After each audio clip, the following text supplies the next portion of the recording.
The morning sun cast long shadows across the marble floors of Buckingham Palace as Captain James Harrison adjusted his red uniform one final time. At 32 years old, he had served the royal family for 8 years, but today felt different. Today, Princess Isabella would be making her first public appearance since the accident that had changed everything. James had been handpicked for this assignment not just because of his impeccable service record, but because of something deeper that the Queen Mother had noticed during his previous duties. There was a gentleness in his eyes that contrasted sharply with his military bearing, a quality that would prove essential in the months to come. Princess Isabella, at 24, had been the darling of the British public. Her infectious laugh and genuine care for charitable causes had made her beloved across the nation. She had a way of making everyone feel special, from the youngest child she met at hospital visits to the eldest veteran at memorial services. Her beauty was undeniable, but it was her heart that truly captured people's attention. The accident had happened on a rainy Thursday evening in November. Isabella had been returning from a charity gala when her car skidded on the wet roads and crashed into a stone wall. The physical injuries healed within weeks, but the trauma had left invisible scars that ran much deeper. She had developed severe anxiety and panic attacks that made public appearances nearly impossible. James remembered the first time he had been called to her private quarters. The usually vibrant princess sat curled in a corner of her sitting room, trembling as servants tried to help her prepare for a cancelled engagement. Her lady-in-waiting, Margaret, had been at her wits' end trying to coax the princess out of her shell. "Your Highness," James had said softly, removing his ceremonial hat and setting it aside. "Would it help if I just sat here with you for a while?" Isabella had looked up at him with eyes filled with fear and confusion. She nodded slightly, unable to find her voice. For the next 2 hours, James sat in a chair across from her, not saying a word, just being present. Occasionally, he would offer a gentle smile or a reassuring nod when she made eye contact. That evening marked the beginning of an unusual arrangement. The palace physicians and psychiatrists had tried everything: medication, therapy, gradual exposure techniques. Nothing seemed to work. Isabella's panic attacks were becoming more frequent and severe. She couldn't eat in public, couldn't handle crowds, and even the sight of cameras sent her into a spiral of fear. It was the Queen herself who suggested that James be assigned as Isabella's personal protection officer, not just for security, but as a source of comfort and stability. The decision was unprecedented. Royal guards typically maintained professional distance, but Isabella's condition required a different approach. James had grown up in a small village in Yorkshire, the youngest of 4 children. His father had been a local police officer, and his mother worked as a nurse. From an early age, he had been taught the importance of service and putting others before himself. When his older brother had suffered from severe depression after returning from military service, James had spent countless hours learning how to provide support without overwhelming someone in crisis. His training at Sandhurst had been rigorous, but it was his natural empathy that set him apart from other officers. His commanding officers noted his ability to remain calm under pressure and his intuitive understanding of when to act and when to simply be present. The first few weeks of his new assignment were challenging. Isabella's panic attacks could strike without warning. She might be walking through the palace gardens when suddenly she would freeze, unable to breathe, convinced that something terrible was about to happen. James learned to recognize the early signs: the slight quickening of her breath, the way her hands would begin to tremble almost imperceptibly. He developed a system of subtle signals. A gentle touch on her arm meant he was there and she was safe. A specific way of standing positioned him between her and whatever was causing her distress without making it obvious to others. He learned her triggers: sudden loud noises, unexpected movements, too many people talking at once. But it wasn't just during her panic attacks that James proved invaluable. Isabella had lost confidence in everything. She second-guessed every decision, every word, every gesture. The vibrant young woman who had once commanded rooms with her presence now struggled to order tea without anxiety. James began incorporating small confidence-building exercises into their daily routine. He would ask for her opinion on routes through the palace, or which entrance to use for appointments. These tiny decisions helped Isabella begin to trust herself again. When she chose correctly, which was almost always, James would offer a small smile of approval that gradually helped rebuild her self-esteem. The media had begun to notice Isabella's prolonged absence from public duties. Speculation ran wild in the tabloids about her condition. Some suggested she was struggling with addiction, others claimed she was having a secret romance. The truth was far more complex and painful than any of the rumors. James found himself becoming fiercely protective of Isabella's privacy.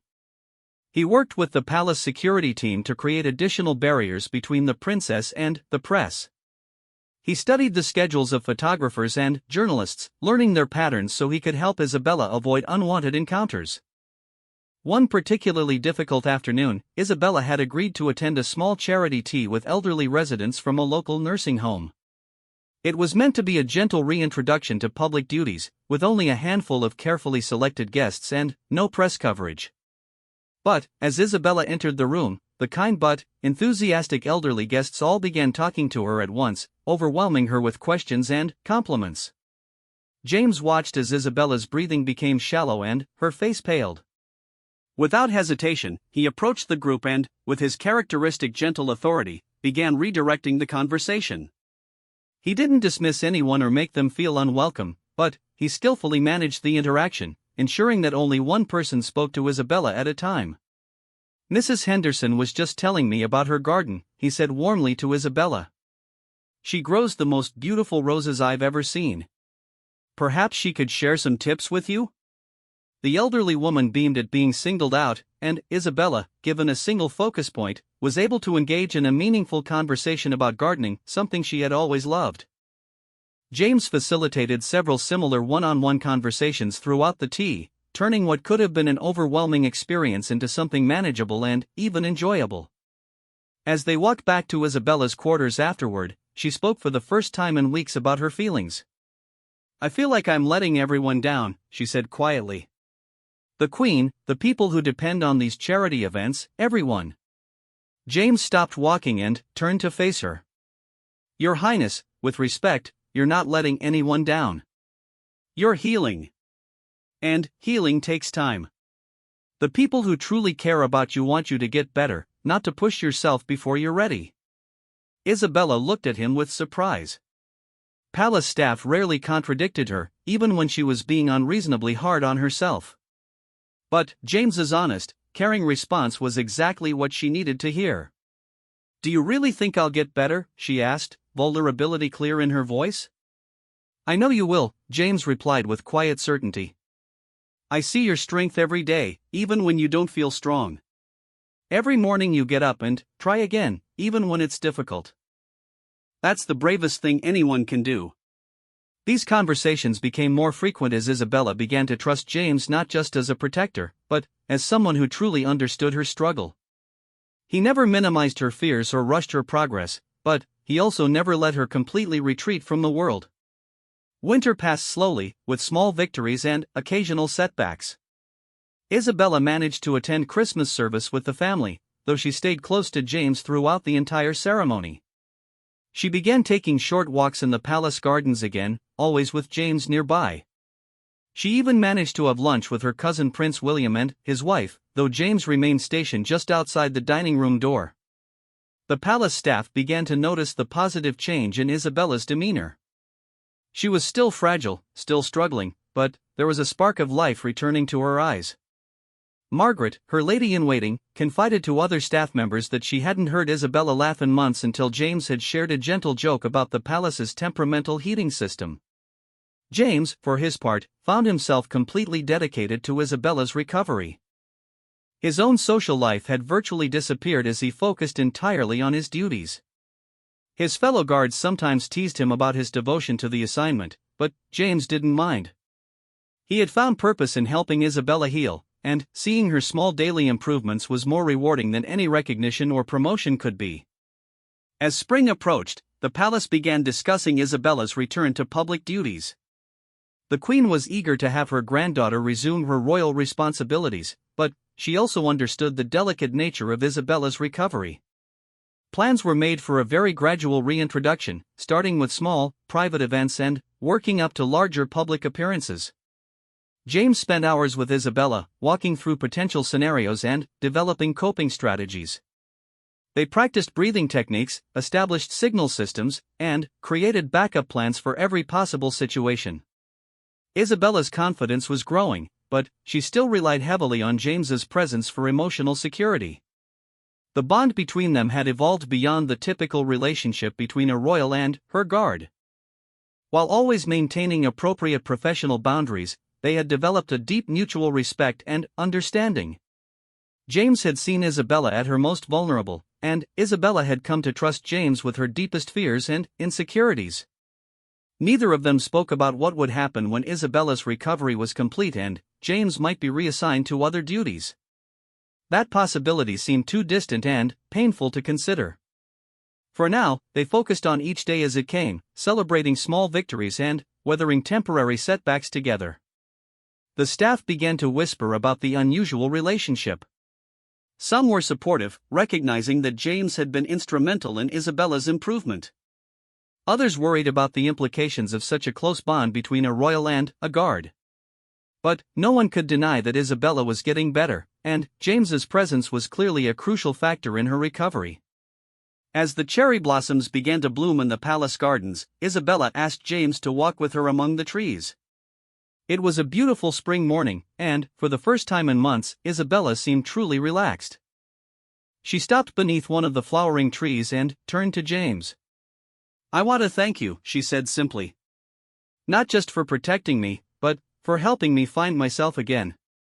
James, moved by her words but mindful of protocol, replied, "It's been my honor to serve you, Your Highness." But there was something in his eyes that suggested his feelings went deeper than duty, just as there was something in Isabella's expression that hinted at emotions she couldn't quite name or express. The first part of their story was drawing to a close, but neither of them knew that the most challenging and beautiful chapters were yet to come. The foundation of trust and care they had built would soon be tested in ways they couldn't imagine, and the depth of their connection would become both their greatest strength and their most dangerous vulnerability. As they walked back toward the palace, cherry blossom petals falling around them like snow, both Isabella and James sensed that something significant was about to change. The careful, protective world they had created together was about to face its first real test, and nothing would ever be quite the same again. The announcement came on a Tuesday morning that would change everything for Isabella and James. The Queen's private secretary, Sir Edmund Hartwell, entered Isabella's sitting room where she was having breakfast with James standing at his usual post near the window. "Your Royal Highness," Sir Edmund began with his characteristic formality, "Her Majesty would like to discuss your return to full public duties. She believes it's time for you to resume your role as patron of several charities, beginning with the Children's Hospital Foundation next month." Isabella's teacup rattled slightly against its saucer as she set it down. James noticed immediately and took a small step forward, ready to provide support if needed.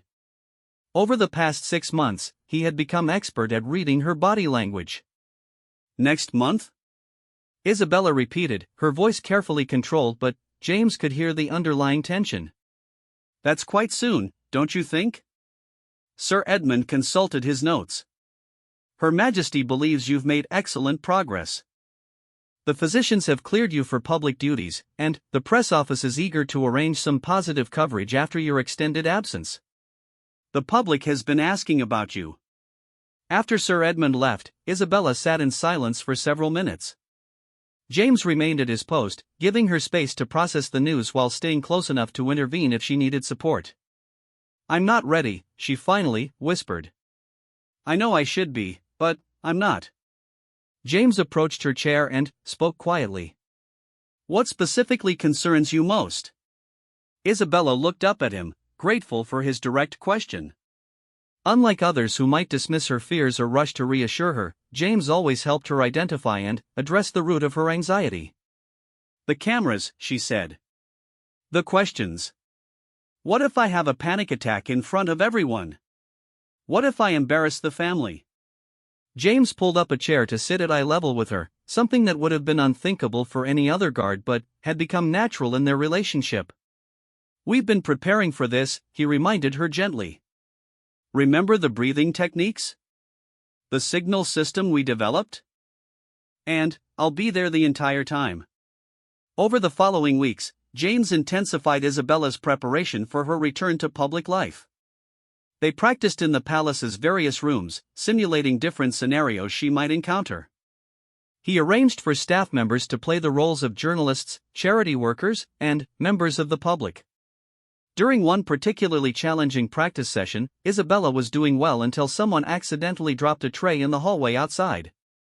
The sudden crash sent her into immediate panic, her breathing becoming rapid and shallow as she pressed herself against the wall.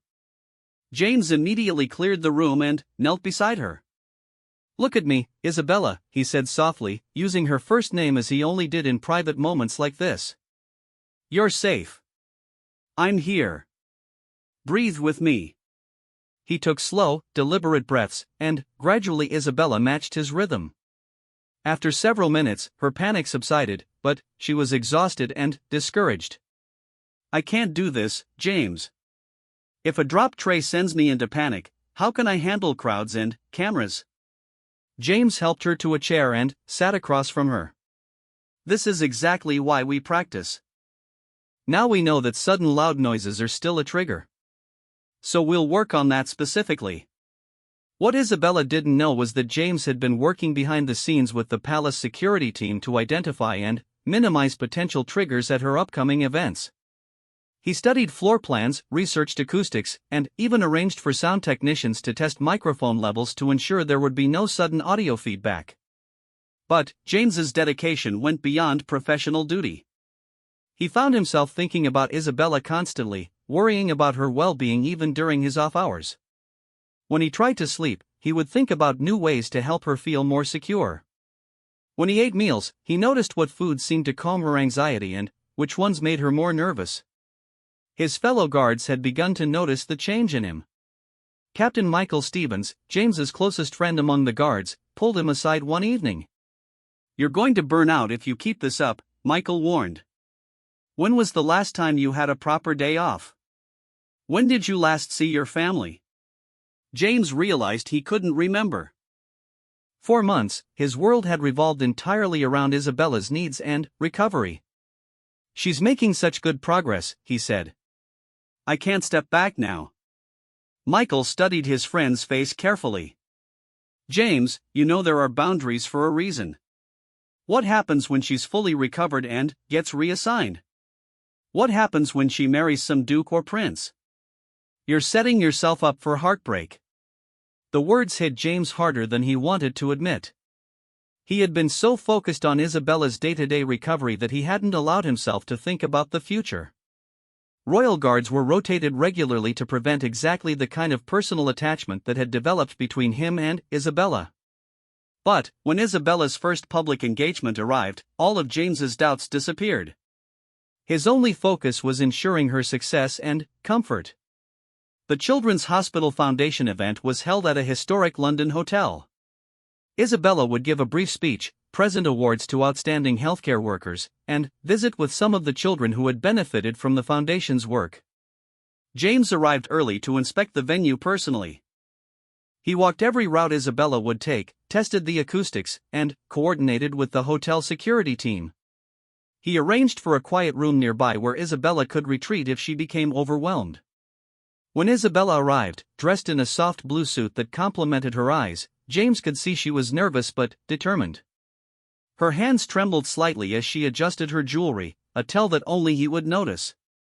"Remember," he said quietly as they prepared to enter the main hall, "I'll be positioned where you can see me at all times. If you need a break, just touch your earring. If you need me closer, look directly at me for 3 seconds." Isabella nodded, taking a deep breath. "Thank you, James. I couldn't do this without you." The event began smoothly. Isabella's speech was heartfelt and well received, her genuine passion for children's welfare shining through despite her nervousness. James watched from his position near the back of the room, ready to intervene if needed. But then, during the award presentation, a photographer's flash malfunctioned, creating a series of rapid, bright flashes accompanied by loud clicking sounds. Isabella froze mid-sentence, her face draining of color as the familiar panic began to rise. James moved immediately, weaving through the crowd with practiced efficiency. He didn't rush, which would have drawn unwanted attention, but his purposeful movement brought him to Isabella's side within seconds. "Technical difficulties," he announced calmly to the audience while positioning himself slightly in front of Isabella, blocking the photographer's view. "Let's give them a moment to sort that out." His presence gave Isabella the anchor she needed. She closed her eyes briefly, used the breathing technique they had practiced, and, when she opened them again, James's steady gaze met hers. He nodded almost imperceptibly, a signal that meant "You've got this." Isabella completed the presentation beautifully, even making a light joke about temperamental technology that earned genuine laughs from the audience. But James could see the effort it was costing her.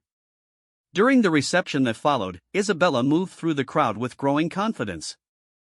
She spoke warmly with hospital administrators, listened attentively to stories from grateful parents, and even managed to laugh naturally at several points. But James noticed she was tiring. Her smile, while still genuine, was requiring more effort to maintain. Her responses were becoming slightly shorter, a sign that her emotional resources were being depleted. When a particularly enthusiastic donor began telling a long, detailed story about his family's involvement with the charity, Isabella's eyes found James across the room. She didn't touch her earring or give any obvious signal, but James could read the subtle plea in her expression. He approached the group smoothly. "I'm terribly sorry to interrupt, but Her Royal Highness is needed for a brief photo opportunity with the children's choir."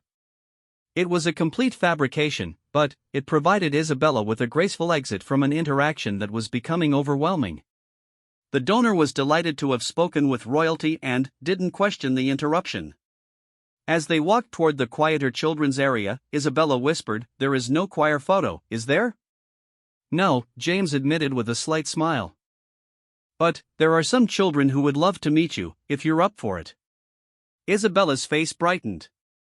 Children were actually easier for her than adults in many ways. Their questions were simpler, their reactions more genuine, and their joy was infectious rather than draining.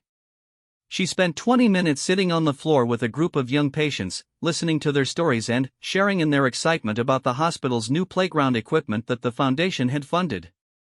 James watched from nearby, noting how natural and relaxed she seemed with the children. But, as they prepared to leave, disaster struck. A paparazzi photographer who had somehow gained access to the building jumped out from behind a pillar, camera flashing rapidly as he shouted questions. "Princess Isabella, how are you handling your mental health crisis? Is it true you've been in psychiatric treatment? Are you taking medication?" The rapid flashes and aggressive questions triggered Isabella's most severe panic attack in months. She couldn't breathe, couldn't move, couldn't speak. The children around her began to look frightened and confused. James reacted with swift professionalism. He immediately positioned himself between Isabella and the photographer while signaling for security. But his primary concern was Isabella, who was now hyperventilating and shaking. "Look at me," he said firmly but gently, blocking her view of the chaos around them. "Just me. Nobody else matters right now." He guided her to a nearby chair, kneeling beside her and creating a protective barrier with his body. The security team removed the photographer, but the damage was done. Isabella was in full panic mode, and they were in a very public space. "I need to get her out of here," James told the event coordinator. "Can you clear a path to the side exit?" But Isabella was too overwhelmed to walk. Her legs wouldn't support her, and her breathing was becoming dangerously rapid. Without hesitation, James made a decision that would later cause significant controversy. He lifted Isabella in his arms, carrying her bridal style through the cleared path to their waiting car. His action was purely protective, focused entirely on getting her to safety, but the optics were unmistakably intimate. Several guests captured photos and video of the moment on their phones. By evening, images of the royal guard carrying the princess would be circulating on social media and in news outlets worldwide. But, in that moment, James's only concern was Isabella's well-being.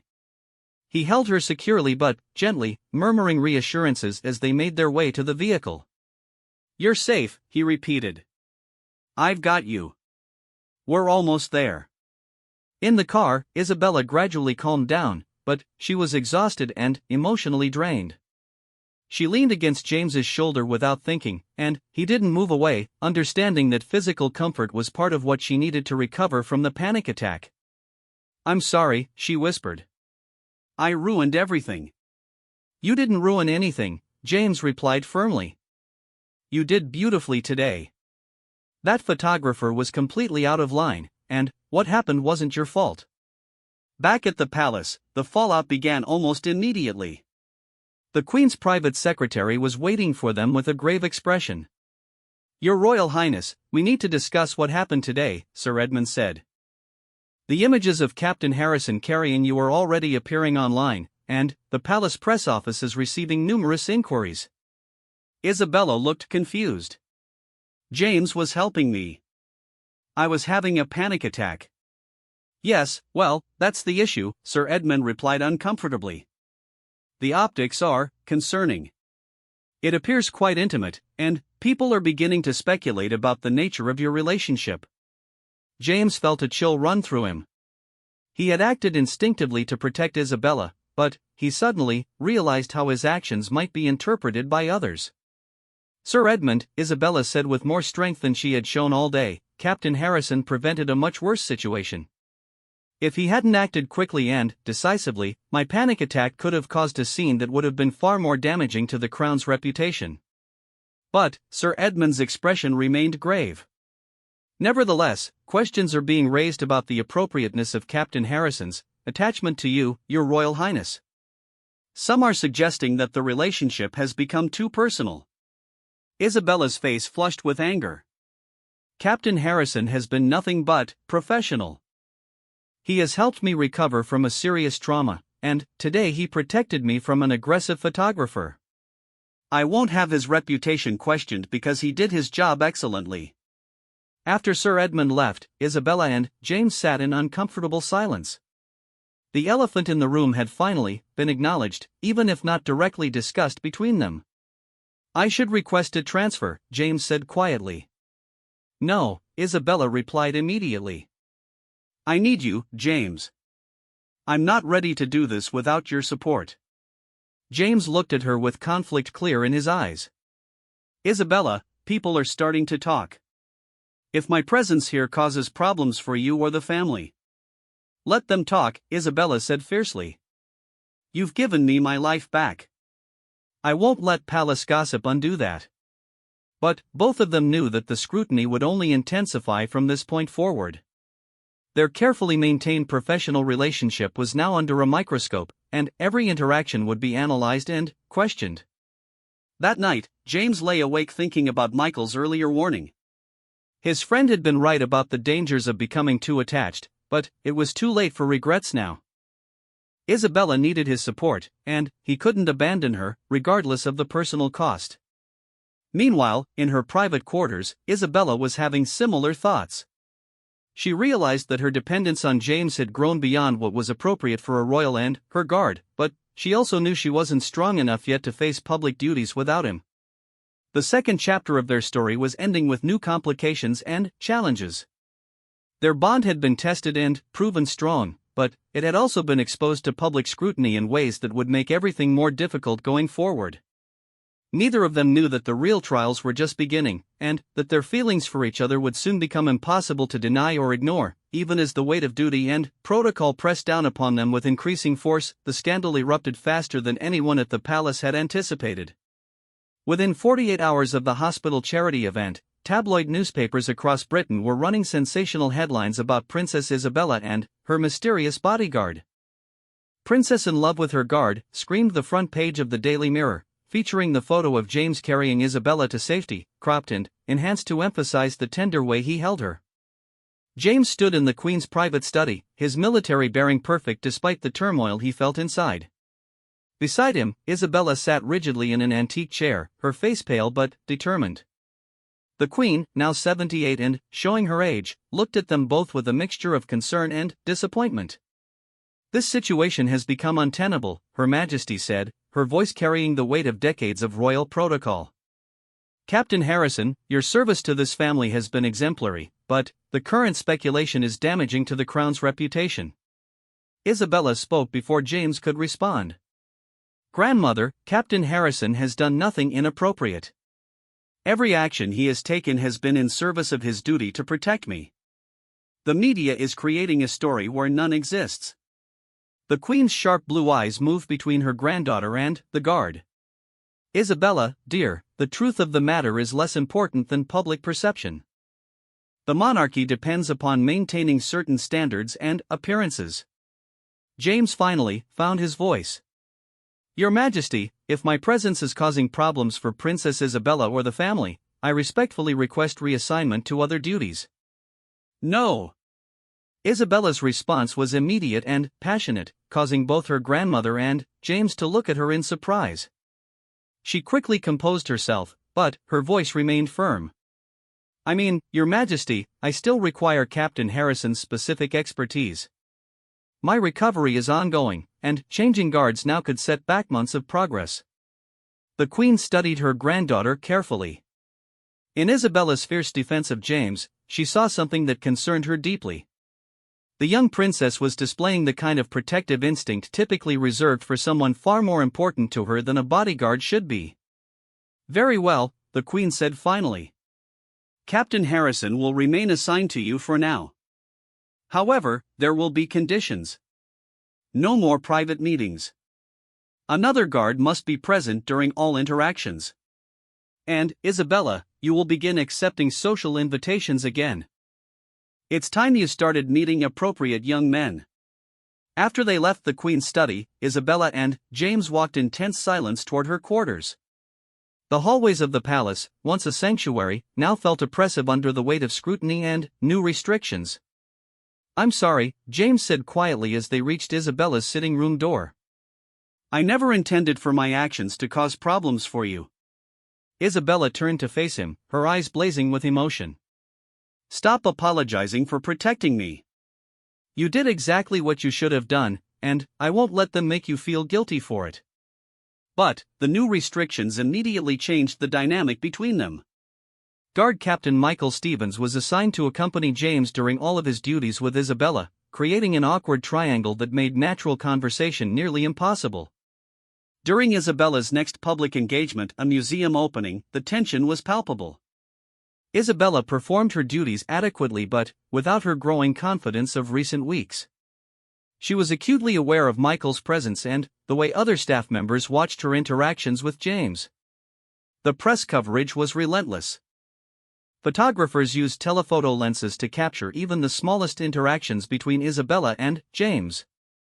Body language experts were consulted by newspapers to analyze every gesture, every glance, every moment they stood near each other. Princess Isabella's forbidden love became a running story across multiple publications. Former palace staff members were interviewed about what they had observed. Royal historians debated whether there was precedent for such a relationship. The betting houses even started taking odds on whether Isabella and James would end up together. The scrutiny began to take its toll on both of them. Isabella's progress in overcoming her anxiety stalled as she became hyper-aware of being watched and judged. James struggled with the knowledge that his presence was causing the woman he cared about additional stress and pain. It was during this difficult period that Isabella received an invitation that would change everything. Prince Alessandro of Monaco, a 28-year-old heir to one of Europe's oldest royal families, requested permission to court her. The invitation came through proper diplomatic channels and had the immediate approval of both the British and Monegasque royal families. Isabella stared at the formal invitation in her sitting room, James and Michael standing at attention nearby. The paper felt heavy in her hands, weighted with implications she wasn't ready to face. "This is what they want," she said to no one in particular. "A suitable marriage to an appropriate person." James remained silent, but Michael could see the tension in his friend's jaw. The situation was becoming increasingly impossible for everyone involved. Prince Alessandro arrived at Buckingham Palace on a crisp autumn morning, accompanied by a modest entourage befitting his status. He was handsome in a classical way, with dark hair and intelligent brown eyes. His manners were impeccable, his English flawless, and his knowledge of art and culture extensive. Isabella found him pleasant enough. He was well educated, genuinely interested in charitable work, and showed appropriate respect for both her position and her recent struggles with anxiety. During their first formal meeting in the palace drawing room, he spoke kindly about his own family's mental health advocacy work. "I understand you've been through some difficult times," Alessandro said with genuine compassion. "My sister dealt with similar challenges after a riding accident. Recovery isn't linear, and it takes tremendous courage to return to public life." Isabella appreciated his understanding, but she felt nothing beyond polite interest. There were no butterflies, no quickened heartbeat, no sense of connection. It was everything a suitable royal courtship should be, and nothing that her heart wanted. James watched these interactions from his assigned post across the room, his face a mask of professional neutrality. But, late at night, alone in his quarters, he struggled with emotions he had never expected to feel. The thought of Isabella marrying another man was almost unbearable, yet he knew he had no right to such feelings. The palace staff began preparing for what seemed like an inevitable engagement announcement. Alessandro extended his visit, and his presence became a regular fixture at Isabella's side during public appearances. The media loved the fairy tale narrative of the beautiful princess finding love with a charming prince after overcoming adversity. But those closest to Isabella noticed that her improvement had not only stalled but was beginning to reverse. Her panic attacks, which had become rare, started occurring more frequently. She began avoiding meals, claiming she wasn't hungry. The spark that had slowly returned to her eyes during her recovery began to dim. James was torn between his duty to protect her and his lack of authority to address what he saw happening. During one particularly difficult evening, after Isabella had barely touched her dinner and dismissed most of her staff early, he found himself alone with her for the first time in weeks. Michael had stepped out to take a phone call, leaving James technically in violation of the Queen's orders by being alone with Isabella. But, seeing her distress, he couldn't bring himself to maintain the artificial distance that had been imposed upon them. "Isabella," he said softly, using her first name as he hadn't done in weeks. "You're not eating. You're not sleeping well. What's wrong?"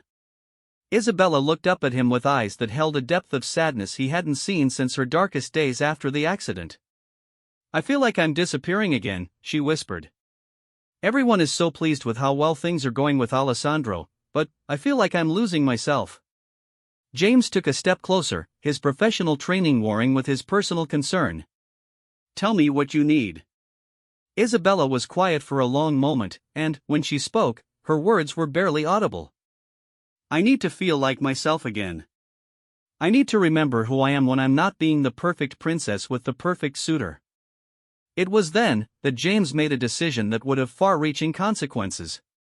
"Tomorrow is your free afternoon. Instead of staying in the palace, what if we went somewhere you could just be Isabella? Not Her Royal Highness, not Alessandro's potential bride. Just you." Isabella looked at him with surprise and something that might have been hope. "Where could we go? I can't exactly disappear into London unnoticed." James had been thinking about this for weeks, watching Isabella's spirit slowly being crushed under the weight of expectations and protocols. "My family has a small cottage in the Yorkshire Dales. It's completely private, and my mother is visiting my aunt this week. No staff, no protocol, no cameras. Just a quiet place where you could remember what it feels like to breathe freely." The suggestion was wildly inappropriate by royal standards. An unmarried princess spending time alone with her bodyguard in a private residence would cause a scandal that could end both of their places at court. But Isabella was struggling, and James couldn't stand by and watch her fade away again. "We couldn't," Isabella said, but there was longing in her voice. "One afternoon," James said. "I'll maintain proper protocol. Think of it as therapeutic. You used to love hiking and being outdoors before the accident. Maybe spending some time in nature, away from all this pressure, would help." Isabella was quiet for several minutes, weighing the risks against her desperate need for relief from the suffocating constraints of her current life. Finally, she nodded. "One afternoon. But, James, if we're caught." "We won't be," he assured her. "I'll arrange everything carefully." The next day, James told the palace staff that Isabella was feeling unwell and would be resting in her private quarters all afternoon. He arranged for a plane car instead of the usual royal vehicle and chose a route that avoided major roads and populated areas. The cottage was exactly as Isabella had hoped, small, cozy, and utterly normal. There were family photographs on the mantelpiece showing James as a child with his parents and siblings. The kitchen had mismatched dishes and a window that looked out over rolling green hills dotted with sheep. For the first time in months, Isabella felt her shoulders relax. There was no one watching her, no one judging her every move or word. She could sit in a comfortable chair without worrying about posture, could speak without considering how her words might be interpreted by the press. "Your family seems happy," she said, studying a photo of James's parents at what looked like a village fair. "They are," James replied, putting the kettle on for tea. "Simple pleasures, strong relationships, honest work. It's a good life." Isabella walked to the window, looking out at the vast expanse of countryside. "I used to dream about a life like this," she said softly. "Before I understood what being royal really meant. I thought I'd marry someone I loved, live somewhere beautiful, maybe have a small garden." James joined her at the window, standing carefully at an appropriate distance. "You still could, someday.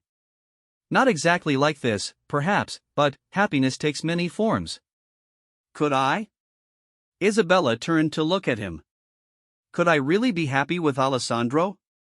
He's kind, suitable, everything everyone wants for me. But when I'm with him, I feel like I'm playing a role rather than being myself." James was quiet for a moment, choosing his words carefully. "Only you can answer that. But I will say this, you deserve someone who sees and loves who you really are, not just the idea of you." They spent the afternoon walking through the countryside, talking about everything except royal duties and protocols. Isabella told James about her childhood dreams, her love of literature, her secret wish to travel anonymously to see how ordinary people lived. James shared stories about growing up in Yorkshire, his close relationship with his siblings, and his love of history. For those few hours, they were simply two people enjoying each other's company, free from the constraints of their positions and the complications of their situation. Isabella laughed more than she had in months, and James allowed himself to forget about duty and protocol. But, as the sun began to set, reality reasserted itself. They had to return to the palace, to their assigned roles, to the impossible situation that was becoming more difficult every day. During the drive back to London, both of them were quiet, knowing that their afternoon together had changed something fundamental between them. They had glimpsed what life might be like if circumstances were different, and that glimpse made their actual situation all the more difficult to bear. "Thank you," Isabella said as they approached the palace gates. "I haven't felt like myself in so long. Today reminded me that I'm still in here somewhere." "You're stronger than you know," James replied. "Don't let anyone convince you otherwise." But, as they resumed their normal routines, both of them struggled with the knowledge that their feelings for each other had moved far beyond what was appropriate or sustainable. The afternoon had been a gift, but it had also made their impossible situation even more painful. Within days, Prince Alessandro would propose, creating a crisis that would force them to confront the true nature of their feelings and the devastating choice that lay ahead. The proposal came on a Thursday evening that would forever divide Isabella's life into before and after. Prince Alessandro had arranged everything with meticulous care, a private dinner in the palace's most elegant dining room, flowers flown in from Monaco, and a ring that had belonged to his great-grandmother. James stood at his assigned post near the dining room doors, his face a mask of professional composure while his heart felt like it was being torn apart. Through the slightly open doors, he could hear Alessandro's gentle voice speaking in French, the language of romance, followed by Isabella's soft gasp as he presumably presented the ring. When the doors opened an hour later, Isabella emerged wearing a stunning sapphire engagement ring surrounded by diamonds. Her face was composed, but James could see the conflict in her eyes. Alessandro followed, beaming with happiness and pride as he gently guided Isabella toward the Queen's private study to share the news officially. "Congratulations, Your Royal Highness," James said formally, his voice steady despite the turmoil in his chest. Isabella looked at him for just a moment longer than protocol demanded, and, in that look, he saw apology, regret, and something that might have been a plea for understanding. Then, the moment passed, and she was swept away by Alessandro and the palace staff to begin the formal announcement process. The engagement was announced to the world the following morning. The British press went into overdrive with joy and celebration. Headlines proclaimed a fairy tale romance, and Princess Isabella finds her prince. The palace courtyard was filled with well-wishers leaving flowers and congratulatory messages. But, behind the scenes, those who knew Isabella best began to notice troubling signs. She fulfilled all her duties regarding the engagement announcement, the formal photographs, the brief interview with the BBC, the walkabout to greet the public. She smiled at all the right moments and said all the appropriate words about her happiness and excitement for the future. However, Margaret, her lady-in-waiting, confided to other staff members that Isabella had barely slept since the proposal. She was eating even less than before, claiming she wasn't hungry or that the excitement was affecting her appetite. Most concerning of all, her panic attacks were returning with increasing frequency and intensity. James watched this deterioration with growing alarm, but the new restrictions placed upon him made it nearly impossible to provide the support Isabella clearly needed. Michael Stevens remained his constant companion during all duties, and additional protocol officers had been assigned to ensure that no inappropriate interactions occurred between the princess and her bodyguard. The wedding planning began immediately. Alessandro's mother, Princess Sofia of Monaco, arrived with a team of wedding planners, dress designers, and protocol experts. The ceremony was scheduled for the following spring, giving them 6 months to plan what was being called the wedding of the century. Isabella threw herself into the preparations with what appeared to be enthusiasm but felt to her like desperate distraction. She spent hours with designers discussing dress options, met with florists about arrangements, and reviewed guest lists that included royalty and dignitaries from around the world. Every moment scheduled meant less time to think about the growing sense of dread that accompanied thoughts of her future. It was during one of these wedding planning sessions that disaster struck. Isabella was in the palace's music room with Princess Sofia and 3 wedding planners, discussing the ceremony's musical selections. The conversation was animated, with everyone talking at once about different options for processional music. The combination of multiple voices, the pressure of making decisions about her wedding, and the overwhelming reality of what she was committing to triggered one of Isabella's most severe panic attacks since her recovery had begun. She couldn't breathe, couldn't speak, couldn't move. Her vision began to tunnel, and she felt as though she was going to faint. James, stationed just outside the room, heard the sudden silence followed by Princess Sofia's concerned voice calling Isabella's name.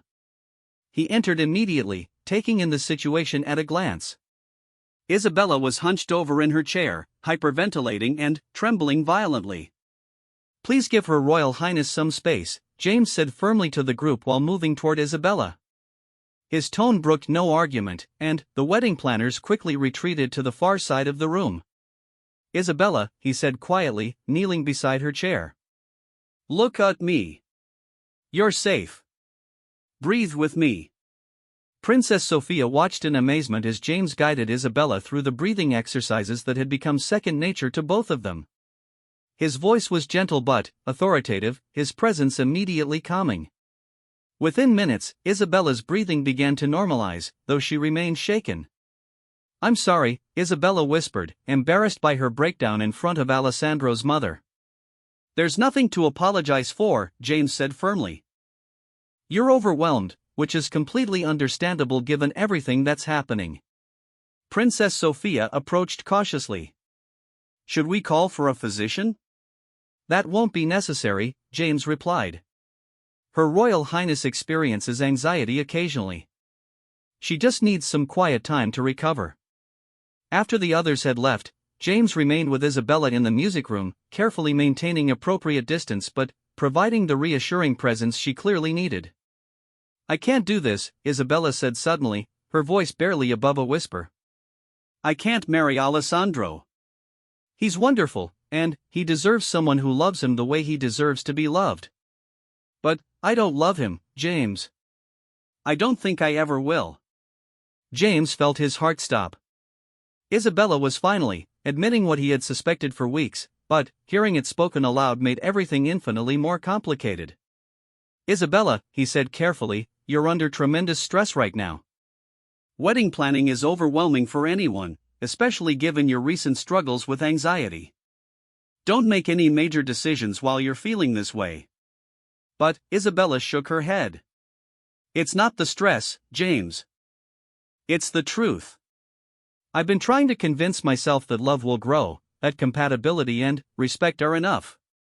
But every time I think about walking down that aisle, about promising to love and honor Alessandro for the rest of my life, I feel like I'm betraying both of us. James struggled with how to respond. As her protector, he wanted to support her emotional well-being. As a subject of the crown, he understood the importance of this marriage for diplomatic relations. And, as a man who had fallen in love with her despite every effort to maintain professional distance, he was torn between hope and duty. "What are you saying?" he asked quietly. Isabella looked at him with eyes full of pain and confusion. "I'm saying that I think I've fallen in love with someone I can never have, and it's made it impossible for me to marry someone else, no matter how suitable he might be." The words hung in the air between them, changing everything and nothing all at once. James knew she was talking about him without her having to say it explicitly. The knowledge that his feelings were reciprocated filled him with both joy and despair. "Isabella," he said, his voice thick with emotion, "we can't have this conversation." "Why not?" she asked, tears beginning to fall. "Because it's inappropriate? Because it's impossible?" "I know all of that, James. But doesn't truth matter at all? Doesn't love count for anything?" James wanted nothing more than to take her in his arms, to tell her that he loved her too, that he would find a way to make it possible. But he also knew that such a conversation would only make things more difficult for both of them. "Your happiness matters to me more than anything," he said finally. "If marrying Alessandro won't make you happy, then you shouldn't marry him." "But, Isabella, you need to think carefully about what the alternative would mean. For you, for your family, for your position." That evening, Isabella requested a private meeting with her grandmother. The Queen, concerned about Isabella's obvious distress, agreed to see her immediately.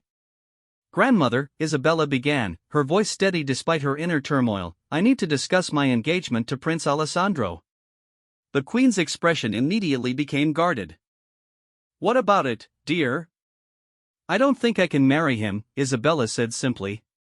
"I respect him enormously, and I know what this marriage means diplomatically. But I don't love him, and I don't believe I ever will." The Queen was silent for several long minutes, studying her granddaughter's face carefully. Finally, she spoke. "Isabella, love is a luxury that people in our position cannot always afford. Your great-grandfather married me for duty, not love. Love came later, but duty came first. Alessandro is a good man who will treat you well and provide the stability you need." "But what about happiness?" Isabella asked. "What about marrying someone who truly understands and accepts who I am?" The Queen's expression softened slightly. "My dear child, I understand that you've developed feelings for Captain Harrison. It's not uncommon for young women to become attached to men who have shown them kindness during difficult times." Isabella felt her face flush. "This isn't about gratitude or proximity, grandmother. This is about love. Real, deep, lasting love." "Which makes it all the more dangerous," the Queen replied firmly.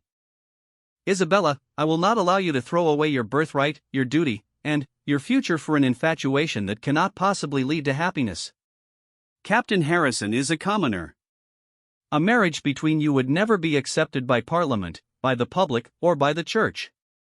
You would lose everything, your title, your position, your family's support."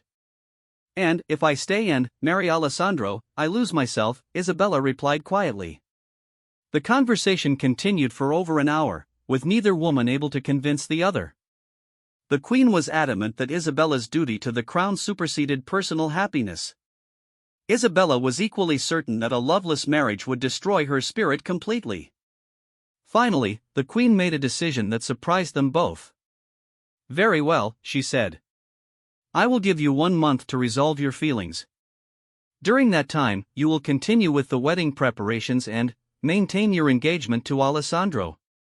But I will also arrange for Captain Harrison to be temporarily reassigned to other duties." Perhaps some distance will help you gain perspective. Isabella felt panic rising in her chest. You can't take James away now. I still need his support for my anxiety. Other guards can be trained in the techniques Captain Harrison uses, the Queen replied. If your attachment to him is merely professional, as you claim, then his temporary absence shouldn't be a problem. That night, Isabella couldn't sleep. The thought of losing James, of navigating the coming weeks without his steady presence and understanding, filled her with dread. But even more terrifying was the realization that her grandmother was right about one thing: there seemed to be no path forward that didn't involve devastating loss. Meanwhile, James had been summoned to meet with the head of royal security. The message was brief and formal, giving no indication of what the meeting would entail, but James suspected it related to the increasing scrutiny surrounding his relationship with Isabella. As he walked through the palace corridors toward what might be the end of his time with Isabella, James reflected on the impossible situation they had found themselves in. He had fallen completely in love with a woman he could never have, and she had apparently fallen in love with him in return. But love, no matter how deep or genuine, seemed powerless against the weight of tradition, duty, and social expectations. The fourth chapter of their story was ending with both of them facing the most difficult choice of their lives: duty or love, security or happiness, the life they were expected to live or the life their hearts demanded. The decision they would make in the coming weeks would determine not only their own futures but would test the very foundations of royal protocol and tradition. Neither of them knew that the most heartbreaking part of their story was yet to come, when they would discover just how much they were willing to sacrifice for love, and whether that sacrifice would ultimately prove to be worth the cost. #The Royal Guard Story, Part 5. The separation began at dawn on a Monday morning that felt like the end of the world to both Isabella and James. James had been reassigned to security detail for visiting foreign dignitaries, while Isabella was given a new protection officer, Captain David Wright, a capable and experienced guard who had been briefed on her anxiety management techniques. But Wright, despite his competence, lacked the intuitive understanding that James had developed over months of working with Isabella.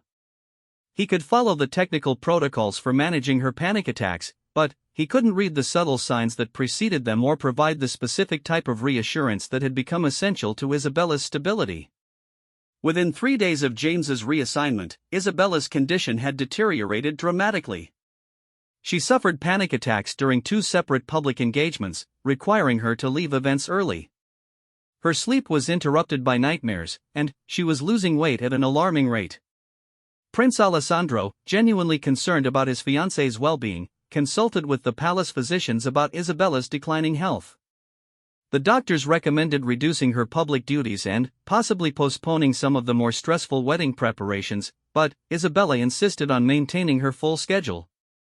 "I won't let my anxiety control my life," she told Alessandro during one of their private conversations. The wedding must proceed as planned. But, privately, Isabella was falling apart. The combination of losing James's support and facing the reality of her approaching marriage to a man she didn't love was proving overwhelming. She began spending long hours alone in her quarters, declining social invitations and avoiding even casual interactions with palace staff. James, meanwhile, was struggling with his new assignment. Providing security for visiting diplomats was prestigious work that many guards would envy, but he found himself constantly worried about Isabella. He heard reports of her deteriorating condition through palace gossip and was tormented by the knowledge that he could help her if only he were allowed to. His new position required him to work closely with foreign security details, and he threw himself into the work with an intensity that his colleagues found both impressive and concerning. He was working longer hours than necessary, volunteering for additional duties, and generally behaving like a man trying to escape from his own thoughts. It was during his security work with the French delegation that James learned about Isabella's most severe panic attack yet. She had been attending a formal dinner with Alessandro and several heads of state when something triggered an episode so intense that she had to be carried from the room. The incident had been kept out of the press, but palace staff were buzzing with concern and speculation. That night, James made a decision that went against every protocol and direct order he had received. He needed to see Isabella, to ensure that she was truly safe and receiving appropriate care. Using his knowledge of the palace's security rotations, he made his way to Isabella's quarters during a shift change when the corridors would be briefly unmonitored. He found Isabella sitting on the floor of her sitting room, still in her formal dinner gown but with her shoes kicked off and her hair disheveled. She looked up when she heard his footsteps, and the relief in her eyes was immediately followed by fresh tears. "James," she whispered. "You shouldn't be here." "Neither should you," he replied, taking in her obvious distress. "Isabella, what happened tonight?" She told him about the dinner, about how the combination of political discussions and wedding talk had overwhelmed her completely. She described feeling like she was drowning in expectations and obligations, unable to breathe under the weight of everyone else's plans for her life. "I can't do this," she said, echoing her words from weeks earlier. "I can't marry Alessandro, and I can't keep pretending that I'm recovering when I feel like I'm dying inside." James sat beside her on the floor, maintaining appropriate distance but providing the comfort of his presence. "Tell me what you need." "I need to be honest," Isabella said quietly. "With Alessandro, with my grandmother, with everyone.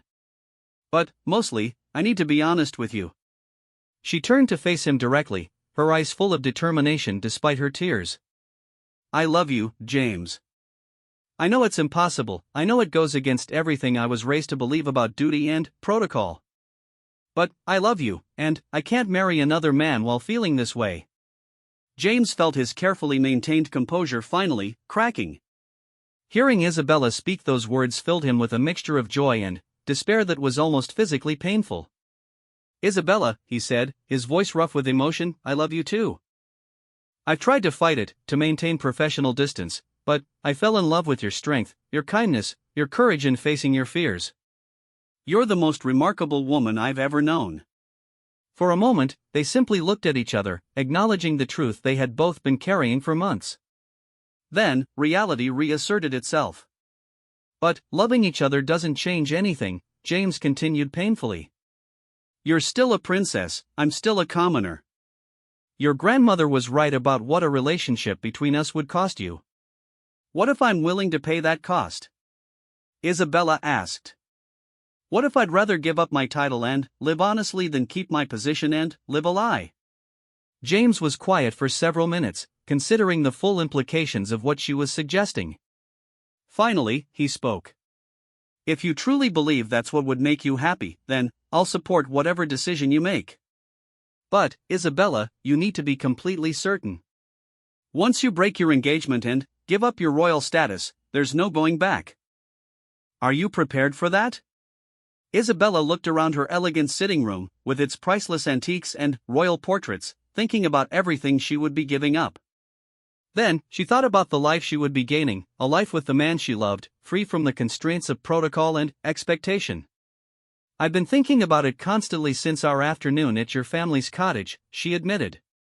"That was the happiest I've been since before my accident. Not because of where we were, but because I could be myself completely.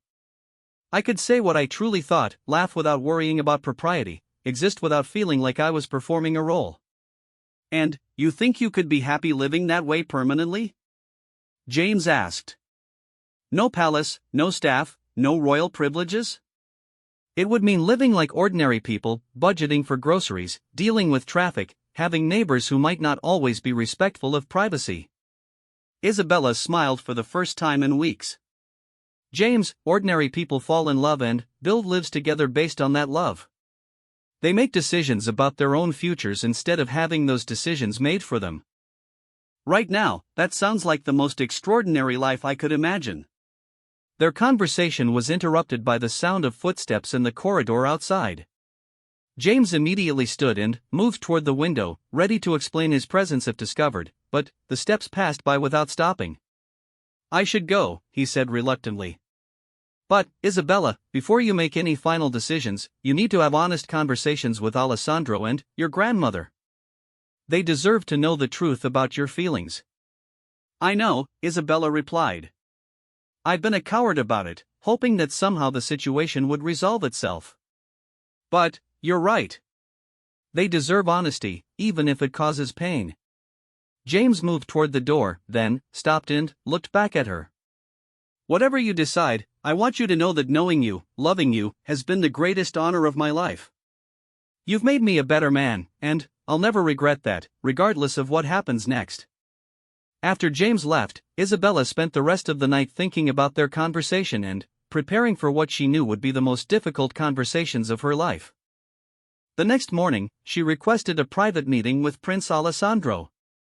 When he arrived at her sitting room, bringing flowers and his usual warm smile, Isabella felt a deep sense of regret for the pain she was about to cause him. "Alessandro," she began carefully, "we need to talk about our engagement." Something in her tone made his smile fade. "What about it? Are you concerned about some aspect of the wedding planning?" "I'm concerned about the marriage itself," Isabella said as gently as possible. "Alessandro, you're a wonderful man, and you deserve someone who loves you completely. But I'm not that person." Alessandro was quiet for several minutes, studying Isabella's face. Finally, he spoke with surprising calmness. "You're in love with your bodyguard," he said. "It wasn't a question." Isabella felt tears spring to her eyes. "I'm so sorry. I tried to fight it, tried to convince myself that duty was enough. But I can't marry you while loving someone else. It wouldn't be fair to either of us." To her surprise, Alessandro's expression was more understanding than angry. "I suspected as much," he admitted. "The way you look at him, the way you respond to his presence, it's not something that can be hidden completely." "Are you very angry?" Isabella asked. Alessandro considered the question seriously. "I'm disappointed, certainly. And hurt. But, Isabella, I've also come to care for you deeply over these months, and part of caring for someone is wanting them to be truly happy. If I married you knowing you loved another man, we would both be miserable eventually." Isabella was amazed by his grace and maturity. "What will you tell your family? The press?" "We'll find a way to handle it that preserves everyone's dignity," Alessandro said. "Perhaps we can announce that we've realized we're better suited as friends than spouses. It happens, even in royal circles." That evening, Isabella faced the much more difficult conversation with her grandmother. The Queen's reaction was immediate and fierce. "Absolutely not," Her Majesty said when Isabella explained her decision. "I will not allow you to destroy your life and embarrass this family for an infatuation." "It's not an infatuation, grandmother. I love him, and he loves me. We want to build a life together." The Queen's voice was colder than Isabella had ever heard it. "Then, you will do so without my blessing, without your title, and without any support from this family. If you choose Captain Harrison over your duty to the crown, you will be choosing to leave the royal family permanently." Isabella felt the weight of that ultimatum, but her resolve didn't waver. "If that's what it takes to live honestly and marry the man I love, then I accept those terms." The Queen stared at her granddaughter in disbelief. "You would give up everything, your position, your wealth, your family, for a bodyguard?" "I would give up everything for love and the chance to live authentically," Isabella corrected. "James isn't just a bodyguard to me. He's the man who helped me find myself again, who sees and loves who I really am, not just my title or position." The final confrontation came 3 days later, when the Queen summoned both Isabella and James to her private study. James entered with military precision, but Isabella could see the tension in his bearing. He knew this meeting would determine both of their futures. "Captain Harrison," the Queen began formally, "my granddaughter has informed me that you have developed inappropriate feelings for her, and that you have been encouraging her to abandon her duty to marry you." James's voice was steady when he replied.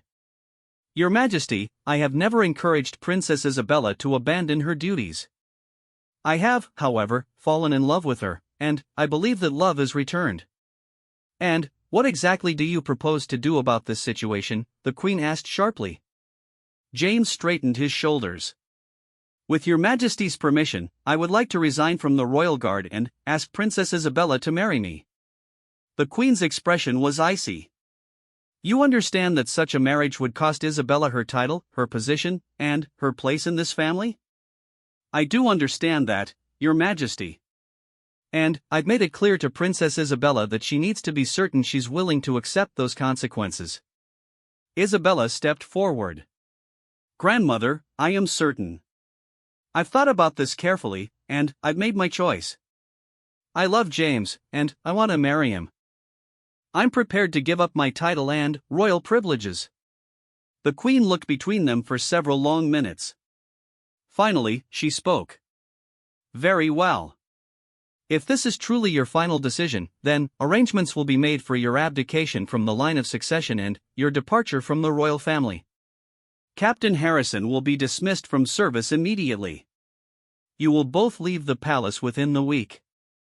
Isabella felt a mixture of relief and sadness. Relief that the decision was finally made, sadness at the cost of that decision. "Thank you, grandmother, for respecting my choice, even though you disagree with it." The Queen's expression softened slightly. "Isabella, I pray that you find the happiness you're seeking. But understand that once you walk away from this life, there is no returning." "I understand," Isabella replied.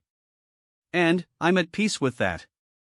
6 months later, Isabella Margaret Windsor, formerly Princess Isabella, became Mrs. Isabella Harrison in a small ceremony at the village church near James's family cottage. The bride wore a simple white dress purchased from a local shop, and her only attendants were James's sister and his young niece. The press had followed their story obsessively, dubbing it the greatest royal love story of the century. Some condemned Isabella for abandoning her duty, while others celebrated her courage in choosing love over obligation. Isabella had found work as a counselor specializing in anxiety disorders, using her own experience to help others. James had transitioned to private security work, which allowed him more flexibility and better pay than his royal guard position. They lived in a modest house in Yorkshire, near James's family but far enough from London to maintain privacy. Isabella discovered the joy of grocery shopping, of cooking her own meals, of making decisions about her daily life without consulting protocol officers. Their life wasn't without challenges. Isabella sometimes missed aspects of her former life, the resources to help charitable causes on a large scale, the platform to bring attention to important issues, the connection to her family. The media attention, while lessened, never entirely disappeared. But, on quiet evenings, sitting by their fireplace while James read and Isabella worked on her counseling certifications, she felt a deep sense of contentment that she had never experienced as a princess. She had chosen love over duty, authenticity over expectation, and, despite the costs, she had never regretted that choice. James, watching his wife, work on her studies with characteristic determination, sometimes marveled at the path that had brought them together. He had entered her life as a protector and ended up being the one who was saved. Isabella's courage in choosing their love over everything else had given him a happiness he had never imagined possible. Their story became legendary, whispered about in palace corridors and debated in university courses about modern monarchy. Some viewed it as a cautionary tale about the dangers of putting personal happiness before duty. Others saw it as a beautiful example of love conquering all obstacles. But, for Isabella and James, it was simply their life, ordinary in its daily rhythms, extraordinary in its foundation of deep, honest love. They had paid a tremendous price for their happiness, but they had gained something even more valuable, the chance to wake up each morning next to the person they loved most in the world, free to build whatever life their hearts desired. The heartbreaking truth behind the royal guard's refusal to leave the princess's side wasn't about duty or protocol. It was about love, a deep, transformative, life-changing love that proved stronger than tradition, more important than titles, and more valuable than all the wealth and privilege in the world. Years later, when asked if she missed being a princess, Isabella would always smile and give the same answer: "I traded being a princess for being truly happy. It was the best bargain I ever made." Their love story had cost them everything they thought they wanted, and given them everything they never knew they needed. And, in the end, that was enough.